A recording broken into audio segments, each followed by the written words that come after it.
우리 함께 묵상기도하며 예배를 준비하십시다.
성도 여러분 안녕하십니까?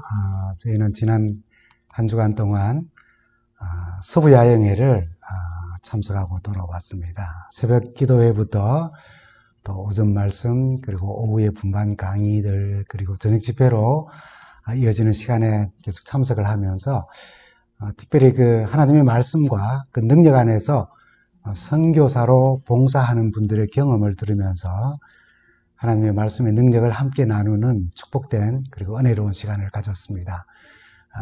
그 시간들을 함께 지내면서 오늘 저는 이 제목을 하나님의 말씀의 능력 안에 살아가는 또 기적을 체험하며 선교사로 봉사하는 그분들의 삶을 생각하면서 성경 말씀 곧 사용 설명서 그것을 따르며 살아갑시다라고 하는 그런 제목으로 말씀을 준비하였습니다. 여러분들은 어떤 기기, 전자제품 같은 걸 샀을 때 사용하기 전에 그 매뉴얼을 잘 읽으신 후에 사용하십니까? 이 제품은 저희가 미국 처음 왔을 때에 산 그 머리 깎는 기계 헤어 클리퍼입니다. 영어로 된 사용 설명서를 자세히 읽는다는 것이 참 귀찮았습니다. 뭐 조립을 하는 것도 아니고 그냥 전원에 연결해서 스위치만 온으로 켜면은 작동되는 그런 기계니까 뭘 새삼스럽게 읽을 필요가 있겠나 생각한 거죠. 그런데 먼저 제 어린 아들 이발부터 시작을 하는데 이발이 마치기도 전에 기계가 얼마나 열이 많은지 아이가 뜨거워하면서 가까이 기계가 머리 가까이 오는 것조차 이제 아주 좀 싫어하는 겁니다. 구입한 곳에 가서 열이 너무 나서 사용할 수 없다고 설명을 하니까 점원이 그 물건을 꺼내 보면서 아직도 열이 식지 않은 그 기계를 보고는 놀라면서 다시 환불을 해주고 그리고 좀 더 비싼 물건을 사면 좀 낫지 않겠나 하는 생각에 가격을 조금 올려서 새로운 제품으로 사서 돌아왔습니다. 이제 제 머리를 이제 깎는데 도중에 또 열이 나는 것입니다. 기계가 얼굴 옆이나 머리 뒤에 가까이 오면은 그 열기를 느낄 정도였습니다. 다시 가게로 가서 새 것으로 교환을 했어요. 참 쉽게 환불과 교환을 해주는 이 미국이 참 좋다는 생각을 하면서 참 이상하다 하는 생각이 들어서 이제 그때야 비로소 제가 사용 설명서를 펼쳐보게 되었습니다. 사용하기 전에 위아래 두 날 사이에 오일을 친 후에 사용을 하고 다 사용하고 난 뒤에도 그 날을 깨끗하게 청소를 한 후에 다시 그 오일을 쳐서 보관하라는 그런 내용이었습니다. 처음 사용하면서 오일을 치지 않으니 그 기계의 날이 서로 부딪히면서 마찰을 하면서 얼마나 큰 열이 났겠습니까?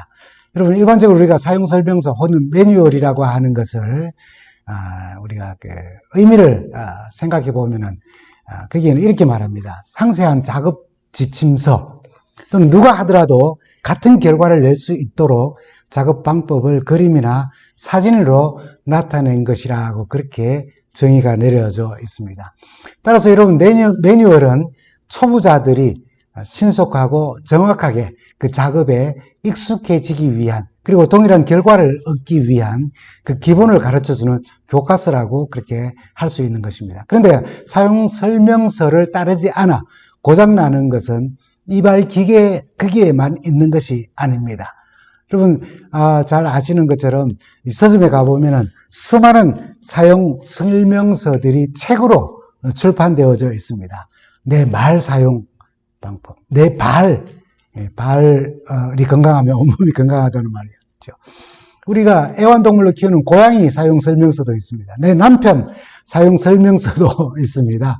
남자, 여자 사용 설명서가 있고, 좀 더 깊이 들어가면 내 인생 사용 설명서가 있고, 또 내 몸에 대한 사용 설명서가 있습니다. 건강하게 살기 위한 그런 100세까지 녹슬지 않는 몸을 유지할 수 있는 그런 사용 설명서. 더 나아가서 교회 사용 설명서. 초신자들이 교회에 왔을 때 교회를 더 잘 이해할 수 있도록 마치 교회가 무엇이며 또 교회 안에서 우리가 어떻게 생활해야 하는가 하는 것들을 이야기하는 내용들입니다. 기계만이 아니라 내가 키우는 애완동물, 내가 하는 말, 몸, 인생, 그리고 사람, 교회, 이 모든 것들이 잘못 사용함으로써 망가지는 일들이 있다는 거예요.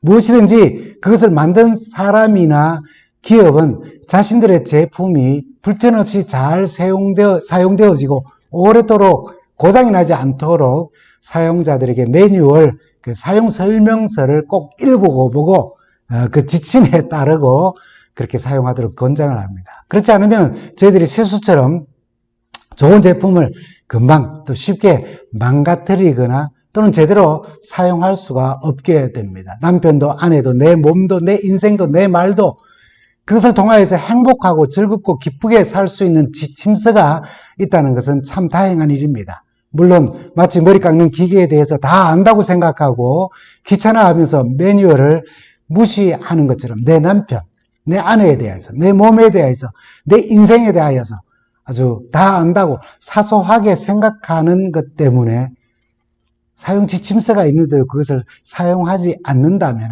그것을 참고하지 않는다면 내 남편도 내 아내도 내 몸도 내 인생도 내가 다니는 교회의 신앙생활도 참 망가지기 쉽다는 사실을 우리는 쉽게 발견하게 됩니다. 우리 인간을 창조하신 하나님께서도 우리의 육체가 고장나지 않도록 또 무엇보다도 우리의 인생과 신앙생활이 고장나지 아니하도록 세월이 한참 지나도 우리의 영혼이 병들지 아니하고 삶이 더욱더 풍요로워지고 행복하고 기쁨이 넘치고 마귀의 시험에서 넘어지지 아니하고 항상 승리하며 영생의 소망을 잃지 않도록 매뉴얼을 우리에게 주셨습니다. 그게 뭘까요? 우리가 너무나도 잘 압니다.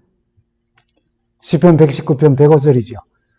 주의 말씀은 내 발의 등이요 내 길에 빛이니이다 라고 하신 바로 성경 말씀인 것입니다. 성경은 우리의 인생과 신앙생활과 인간관계와 또 내 몸 자체 또 교회생활 이 모든 것에 필요한 등과 같고 빛이 되는 매뉴얼이라고 하는 말씀입니다. 사실 매뉴얼 치고는 참 이 세상에 제일 두꺼운 책입니다. 그래서 다 읽기가 쉽지 않습니다. 그러나 더 큰 문제는 종종 우리 인생도 일상생활과 신앙생활도 성경이라고 하는 매뉴얼대로 살지 못하기 때문에 문제가 생기는 것인데 그럼에도 불구하고 성경을 보지 않는다는데 더 큰 문제가 있습니다. 다행히 고린도후서 6장 2절에는 이렇게 우리에게 복음을 전합니다. 가라사대 내가 은혜 베풀 때에 너를 듣고 구원의 날을 너를 도왔다 하셨으니 보라 지금은 은혜 받을 만한 때요. 보라 지금은 구원의 날이로다. 죄송합니다. 오늘 제가 말도 막 틀리고 또 성경도 제대로 읽지 못하네요. 이 말씀은 지금 우리가 은혜의 시기에 살기 때문에 하나님께서 우리의 실수로 발생한 모든 문제를 회개라는 이름으로 리턴하려 할 때에 용서라는 그 사랑으로 우리의 리턴도 받아주시고 내 인생의 문제에 대해 그 아픔과 그 상처에 대해서 고쳐주시고 치유해 주신다는 그런 말씀입니다. 그러나 언젠가 노아의 방주의 문이 120년 동안 그 정한 기간이 지나고 닫혀버리는 것처럼 은혜의 시기가 끝나버리면 우리가 무시했던, 우리가 소중하게 여기지 않았던 그 내 인생의 매뉴얼, 그 성경 말씀은 바로 우리가 이 세상을 어떻게 살아왔는지를 판단하는 기준이 될 것입니다. 근데 참 감사한 것은 우리를 창조하신 하나님은 그 매뉴얼만 던져주시고 따라해라고 명령만 하시는 것이 아니라 뒷짐지시고 우리를 지켜보시는 분이 아니라는 사실을 성경은 또 매뉴얼을 우리에게 알려줍니다. 누가복음 22장 32절에 내가 너를 위하여 내 믿음이 떨어지지 않기를 기도하였노라고요. 베드로를 향하여 하신 말씀처럼 이 말씀은 지금도 우리를 위하여 우리가 믿음에서 떨어지지 아니하도록 우리가 매뉴얼을 따라서 행복한 삶을 살아갈 수 있도록 우리를 위해 기도하시는 분이라고 말씀을 하십니다. 우리 인생의 매뉴얼, 성경이 우리에게 왜 꼭 필요한 것일까요? 사람은 한평생 또는 상당한 기간 동안 여러 종류의 신분과 명칭을 가지고 살아갑니다. 직업군인으로 사는 분들도 계시고 교육가로 사시는 분들도 있고 직장인으로 또는 사업가로 또는 운동선수로 연예인으로 운전을 하는 사람으로 등등 여러 신분과 삶으로 이 세상을 살아가고 있습니다. 그런데 군대 생활을 아주 오래 한 사람은 그 말씨나 행동이 제대하고 난 이후에도 군인과 같고 연예인들도 연기자의 생활이 다 끝났는데도 불구하고 그 영향 아래 살고 교육가는 은퇴했지만은 교육가처럼 늘 그런 모습을 잃지 않고 살아갑니다. 연예인이든 군인이든 사업가든 아니면 체육인이든 평생 하나님의 사람으로 그리스도인들은 살아가는 것이에요.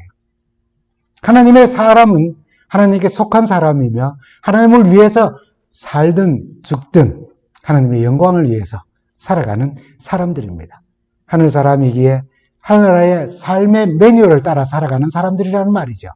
왜 우리에게 성경 말씀이 필요합니까? 우리로 하나님의 나라에 합당한 사람으로 살도록 돕는 것이기 때문이죠.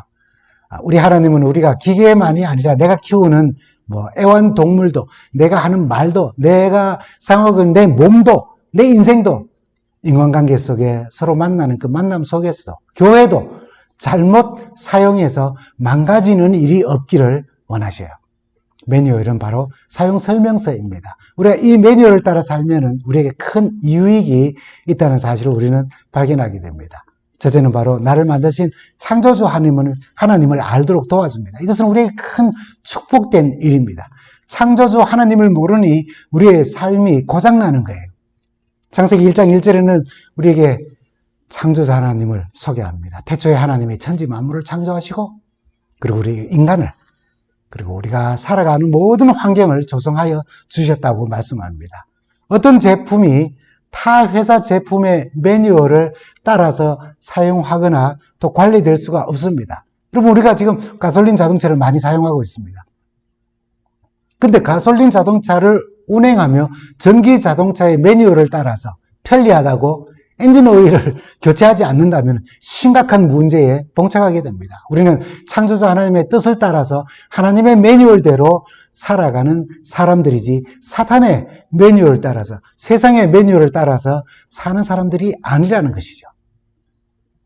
여러분 매뉴얼에는 생산자가 명시되어져 있습니다.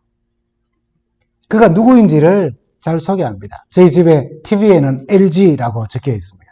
냉장고에는 삼성이라고 적혀 있습니다. 자동차는 토요타라고 그렇게 생산자가 표시되어 있습니다. 성경 매뉴얼은 우리를 창조하신 하나님을 소개합니다. 그리고 우리에게 주어진 매뉴얼은 이 참 좋으신 하나님, 우리를 지으신 하나님이 어떤 분이신가를 또 잘 나타내 보이고 있습니다. 여러분 잘 아시는 요한복음 3장 16절은 우리에게 이렇게 말씀하시죠. 하나님이 세상을 이처럼 사랑하사 독생자를 주셨으니 이는 그를 믿는 자마다 멸망치 않고 영생을 얻게 하려 하심이라고요. 여러분 하나님의 품성과 속성에 대해서 이 말씀보다도 더 잘 알려주는 말씀이 또 있을까요? 우리가 다 즐겨 외우는 말씀입니다. 이 하나님은 느헤미야 9장 6절에는 오직 주는 여호와시라 하늘들의 하늘과 이를 성신과 그리고 땅과 땅 위의 만물과 바다와 그 가운데 모든 생물들 다 지으시고 보존하시는 분이시라고. 우리를 위하여서 우리를 만드시고 우리의 삶의 환경을 우리를 위해 보존하시는 하나님이십니다. 우리가 고장나지 않도록 돌보시는 하나님이라는 그런 뜻입니다. 로마서 5장 8절에는 우리가 아직 죄인 되었을 때에 그리스도께서 우리를 위하여 죽으심으로 하나님께서 우리에 대한 자기 사랑을 확정하셨느니라 하고요. 우리 하늘 제품이고 하늘에 하나님의 손길을 따라서 지음을 받은 사람들입니다. 고장난 아담을 버리시고 또 다른 아담을 흙 한 줌 지으시고 생기를 불어넣으시고 창조하지 아니하시고 아담에게 살 길을 열어주신 분. 죄의 삭은 사망이지만은 우리를 죽게 내버려 두지 아니하시고 주님의 은혜, 그 십자가 사랑을 통하여서 우리를 다시 살게 하신 우리 하나님은 참 좋으신 하나님이십니다. 참 좋으신 창조주 하나님. 성경이라는 매뉴얼 속에 우리에게 잘 소개하고 있어요. 그러므로 이 사용 설명서 또는 성경을 자세히 읽으면 우리는 하나님의 사랑을 더 깊이 이해하게 되고 그 사랑을 깨달아 알게 되는 것입니다. 그리고 성경은 우리에게 내가 누구인지를 잘 알려줍니다. 매뉴얼에는 제품에 대한 소개가 있듯이 성경은 우리가 누구인지 정확하게 잘 알려주고 있습니다. 여러분, 나도 내가 누구인지 압니다. 그러나 때로는 잘못 오해할 때가 있습니다. 그러나 성경은 나를 하나님의 눈으로 보실 때 얼마나 귀한 존재인지를 알려주고 있어요. 이 사실을 아는 것이 참 중요한 것은 하나님이 나를 어떻게 창조하셨으며 내가 힘들어하고 또 내가 정말 고난 가운데서 어떤 때는 정말 죽고 싶다는 생각이 들 때에도 하나님께서 나를 어떻게 보시는가를, 내가 어떤 존재인지를 잘 알려주고 있어요. 그걸 모를 때에 우리는 좌절하고 절망 가운데 빠지고 구원의 확신에서부터 멀어지는 그런 경험을 합니다. 불안해하고 아주 그런 가운데서 자꾸 사소한 일에 큰 상처를 받으면서 아파하는 것입니다. 여러분, 삼성 로고가 붙어 있으면 삼성 제품입니다. 벤츠 마크가 붙어 있으면 벤츠 회사의 제품입니다. 아주 오래전에 폰이라고 하는 현대에서는 한 작은 승용차가 있었습니다. 때로 사람들이 장난삼아 그 폰이라고 하는 그 자동차 위에 그랜저라고 하는 그 마크를 어디서 주웠는지 샀는지 그걸 붙여서 그 차를 우리가 포니 그랜저라고 그렇게 이름을 붙였습니다. 포니인데 그랜저라고 하는 그 상표 하나를 붙였다고 해서 그 차가 갑자기 그랜저가 되지 않습니다. 포니나 그랜저를 생산 라인에서 일한 사람들이 그것을 보면 아마 헛웃음이 날 것입니다. 우리도 때때로는 속 사람은 육에 속해 있으면서 로고는 하나님의 자녀라고 하는 그 로고를 붙이고 살고 있기도 하고 그렇게 살고 싶기도 할 때가 있습니다. 그러나 하나님은 그런 모습으로 우리를 판단치 않으십니다. 지금 우리가 어떤 모습을 가졌던 성경 혹은 그 매뉴얼은 나의 원래 모습을 잊지 않기를 원하시고 이렇게 기록하고 있습니다. 창세기 1장 26절입니다. 하나님이 가라사대 우리의 형상을 따라 우리의 모양대로 우리가 사람을 만들고 그리고 바다의 고기와 공중의 새와 육축과 온 땅에 기는 모든 것들을 다스리게 하자라고요. 물론 좀 전에 말씀드린 것처럼 지금 오늘 우리의 모습들은 하나님의 형상을 온전하게 드러나지 못합니다. 우리의 말투도 그렇고 우리의 표정도 그렇고 우리의 삶의 모습이 다 그렇습니다. 온전히 드러나지 못하고 좀 망가진 모습으로 살아갈 수 있어요. 그러나 매뉴얼, 성경은 그런 가운데서도 우리를 격려하기를 너희는 바로 하나님의 은혜 가운데 지금 살아가는 존재들이며 우리가 하나님의 형상을 따라 지음을 받은 사람들이라는 사실을 알려주고 있습니다. 그래서 우리의 삶에 대하여서 로마서 6장 23절은 우리에게 이렇게 말합니다. 죄의 삭은 사망이요 하나님의 은사는 그리스도 예수 우리 주 안에 있는 영생이라고요. 맞습니다. 예, 분명 죄의 삭은 사망입니다. 그러나 우리는 요한복음 3장 16절 말씀처럼 하나님의 사랑에 의해 예수 그리스도의 십자가 희생의 은혜로 살아가는 사람들이라는 거예요. 그래서 요한복음 10장 28절에는 우리에게 이렇게 말씀합니다. 요한복음 10장 28절입니다. 내가 너희에게 영생을 주노니 영원히 멸망치 아니할 터이요 또 저희를 내 손에서 빼앗을 자가 없느니라라고요. 사단도 우리를 주님의 손에서 빼앗을 수가 없다는 것입니다.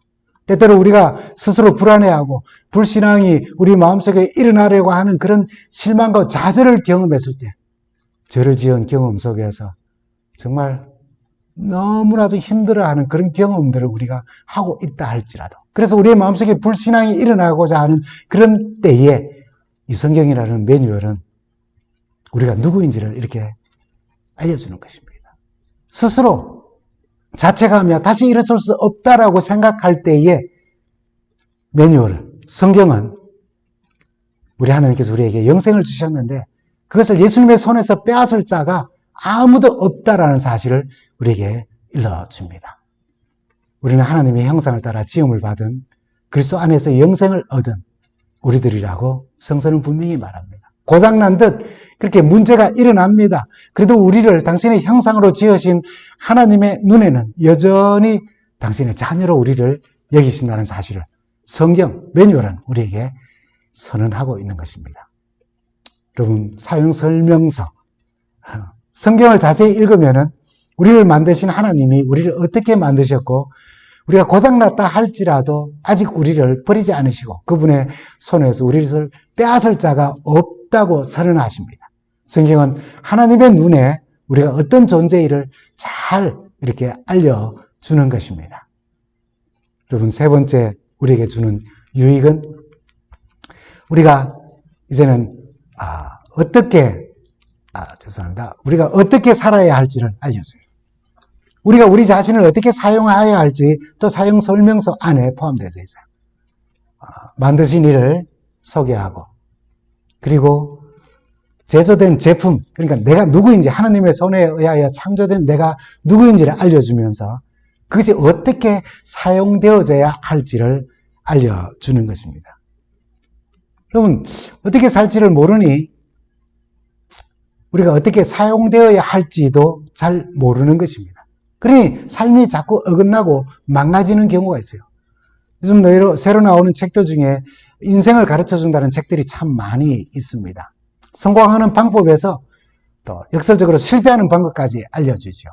그러나 세월이 지나면 그 책들은 다 옛날 책이 되고 새로운 인생을 가르쳐주는 책들이 나옵니다. 그래서 옛날 책을 펼쳐보면은 참 시시콜콜하고 재미가 없습니다. 지금 현실에 맞지 않습니다. 그러나 성경은, 이 성경이라고는 매뉴얼은 하나님께서 우리에게 주시는 가장 큰 그리고 변함이 없는 지침서인 것입니다. 제품은 해마다 새로워지는데 매뉴얼은 10년, 20년 전 것을 참고한다면 그 문제인 거예요. 아마 그렇게 생각할 수도 있겠습니다. 요즘 어떤 시대인데 지금 2000년 전이 더 된 그런 성경을 인생의 지침서로 쓸 수가 있겠냐고요. 이상하지 않습니까? 근데 여러분, 아직도 베스트셀러가 되고 있다는 사실 말입니다. 그래서 아직도 빛을 잃지 않은 등이 되어서 우리 앞에 여전히 어두운 가운데 있을 때 우리를 비춰주는 빛으로서 성경, 곧 하나님의 말씀, 우리 인생이 어떻게 살아야 할지 알려주는 매뉴얼은 여전히 빛을 발하고 등이 되고 있는 것입니다. 디모데후서 3장 16절과 17절에는 이렇게 말씀합니다. 모든 성경은 하나님의 감동으로 된 것으로 교훈과 책망과 바르게 함과 의로 교육하기에 유익하니 이는 하나님의 사람으로 온전케 하며 모든 선한 일을 행하기에 온전케 하려 함이라고요. 하나님의 감동으로 된 이 매뉴얼, 성경은 그 목적이 있는데 하나님의 사람으로 온전케 하며 선한 일을 행하게 하려 함이라 하였어요. 이 말씀의 능력을 체험하는 우리 모두가 되면 참 좋겠습니다. 마태복음 25장에 보면은 우리가 어떻게 이 매뉴얼, 말씀의 능력을 따라서 살아야 할지 그 한 면을 보여줍니다.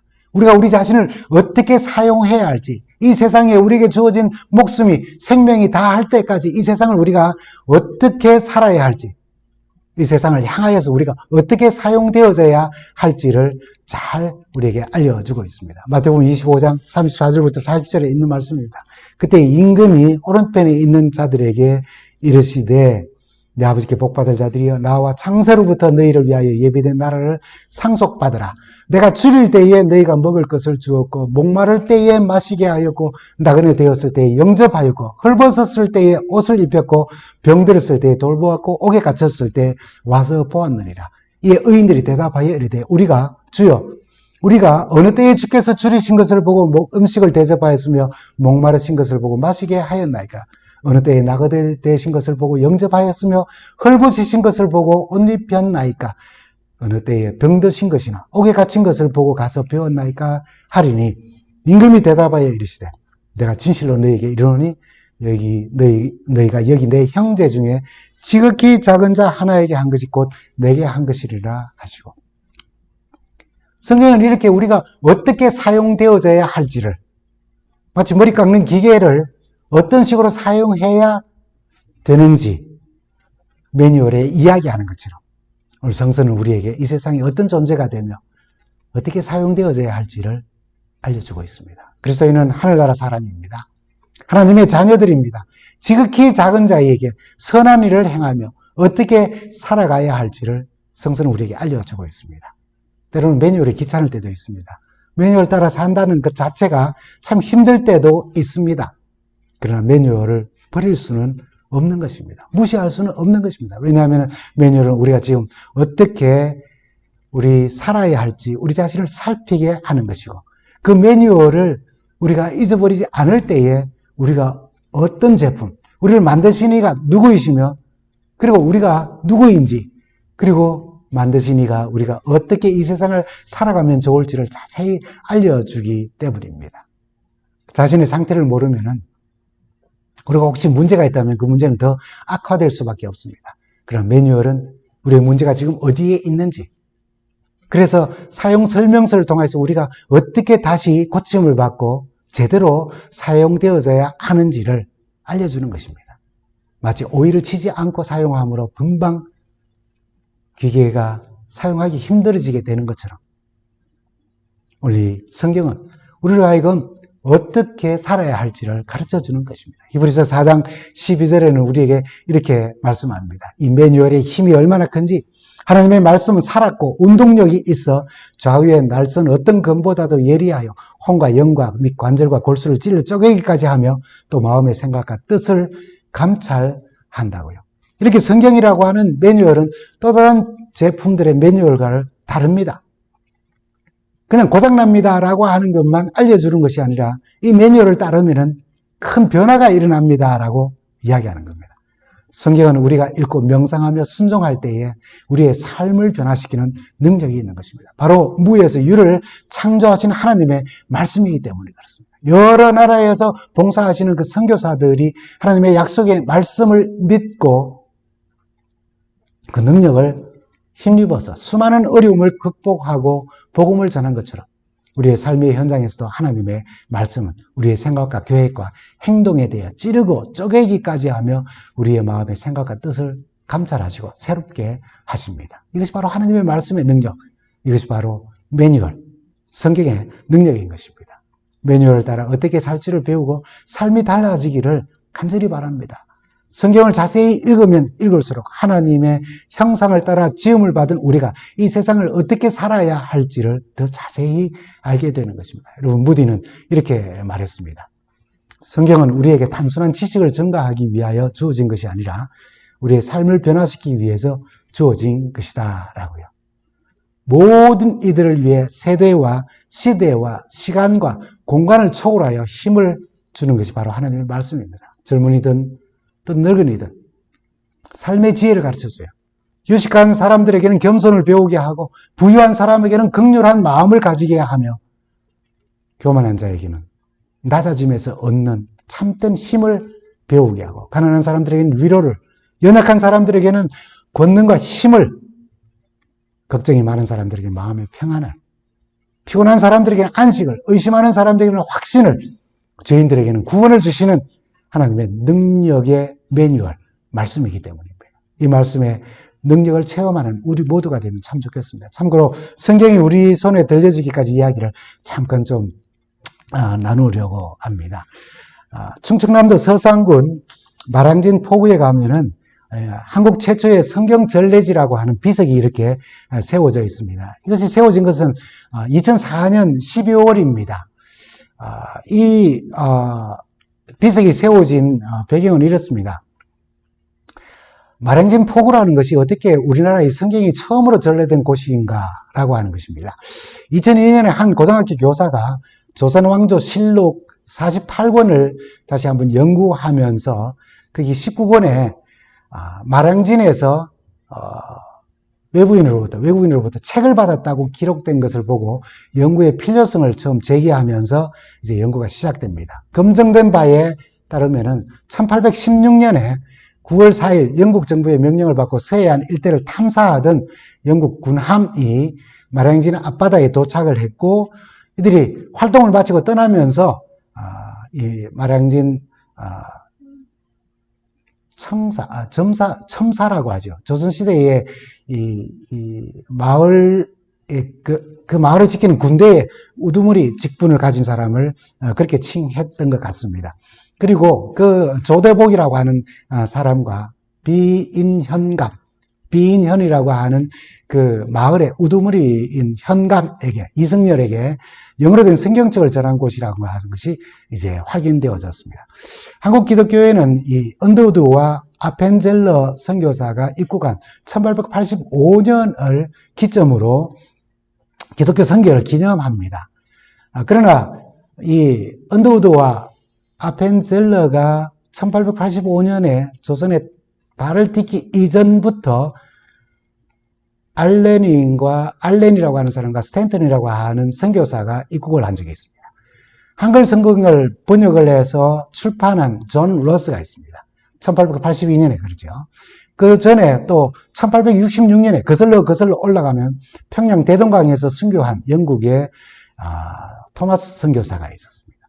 그전에는 1832년에 충남 홍성군에서 한역 성경을 나누어준 독일 퀴슬라프라고 하는 선교사가 있었고요. 이보다 앞서서 바로 오늘 이 그림에 여러분 비석에서 나타나 보는 것처럼 1816년에 이 마량진이라는 곳에서 영국 선장들에 의하여서 성경책 2권이 전해진 것을 이제 확인하게 됩니다. 여러분 참 특이하지 않습니까? 선교라고 하는 것은 항상 선교사들이 도착하여서 말씀이 증거되어지는 경우들입니다. 근데 이 조선 땅에는 하나님의 선교라고 하는 것이 좀 특별한 방법으로 전달됩니다. 선교사들보다도 먼저 성경이 먼저 들어와서 복음이 전해진 것입니다. 그럼 한국 선교와 성경 이야기를 좀 하자면은 존 러스에 의하여서 신구약 전권이 이제 번역을 하게 됩니다. 이 당시에는 이 글자가 이렇죠. 이게 이제 북한의 평안도 출신의 이응찬이라고 하는 청년의 도움을 얻어서 단권으로 성서가 번역되기 시작하였고 1887년에 이제 여러분 이 화면에서 보는 것처럼 최초의 이제 신구약 전권이 이제 번역되어졌습니다. 그런데 이 당시 의주 출신 번역가들이 도움을 주었기 때문에, 선교사들에게 도움을 주었기 때문에 북한 이 사투리들이 성경에 많이 이렇게 포함되어져 있다는 것입니다. 그래서 학자들이 이 성경을 연구하면서 봤을 때 요한복음에 보면 특별히 하나만 예를 들면은 어머니라고 하는, 예수께서 요한에게 어머니라고 이렇게 이제 이야기할 때에 그것을 북한식 이제 발음으로 오마니라고 이렇게 했다든가 하는 그런 것입니다. 여러분, 지금 손에 들려있는 성경 말씀, 이 하나님의 말씀 성경은 지금 너무나도 흔한 책입니다. 집에 가면은 장식용도 있고 여행용도 있고 교회에 비치해 놓은 교회용도 있고 굉장히 많은 성경을 우리가 가지고 있습니다. 그러나 이 책이 처음 우리나라에 전해질 때는 그 이야기를 여러 경로를 통해서 들으면은 그냥 참 마음이 짠합니다. 특별히 여러분 조금 전에 화면에서 보았던 순교자로 얘기는 우리 토마스 선교사의 이야기는 우리에게 큰 감동을 줍니다. 1866년 스코틀랜드 성서공회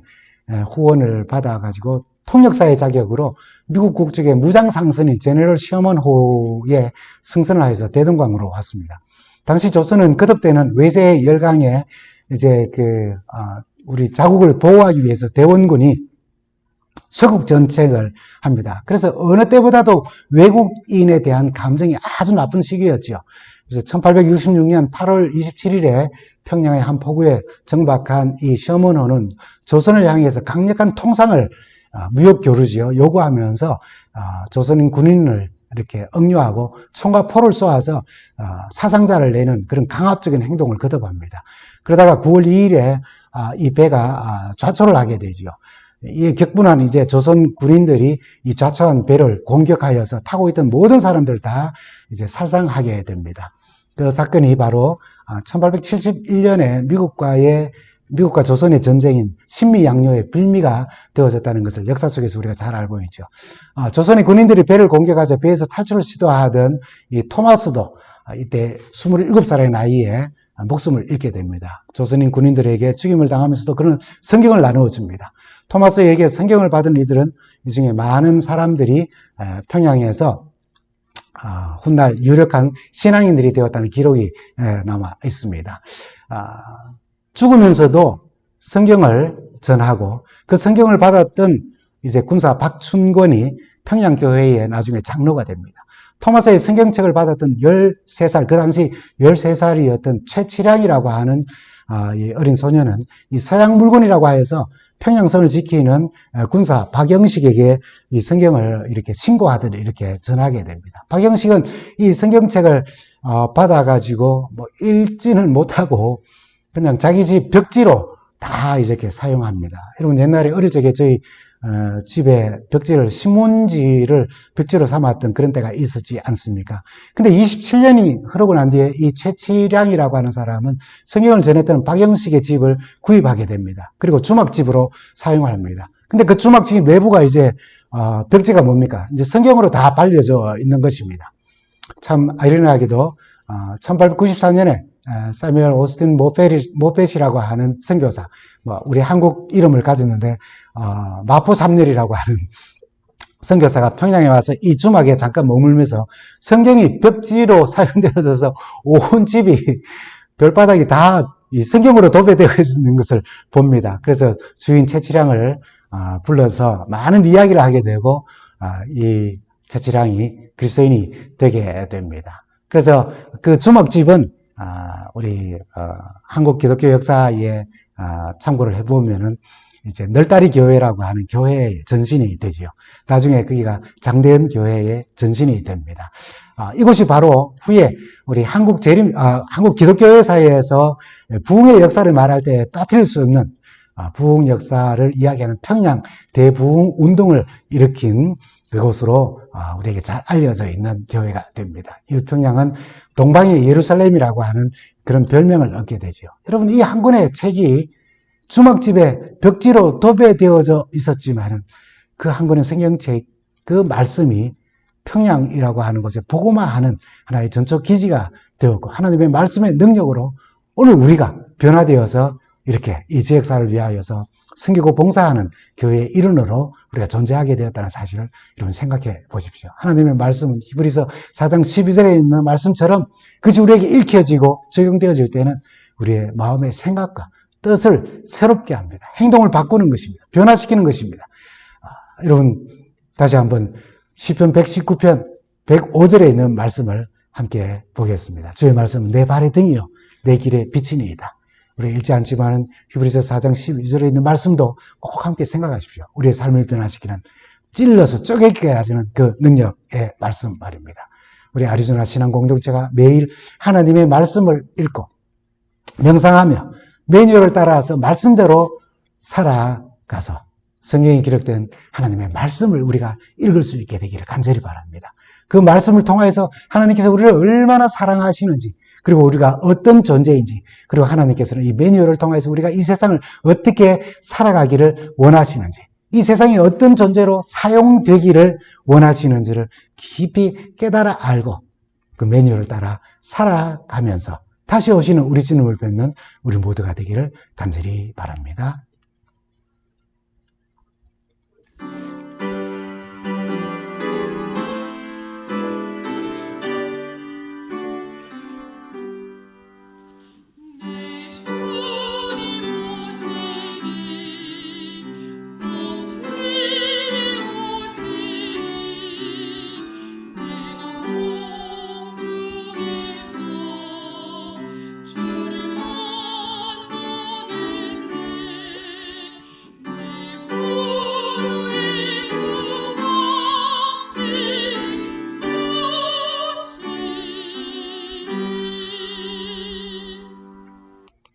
주님과 동행하며 행복하고 즐거운 또 한 주간 보내시기 바랍니다. 감사합니다.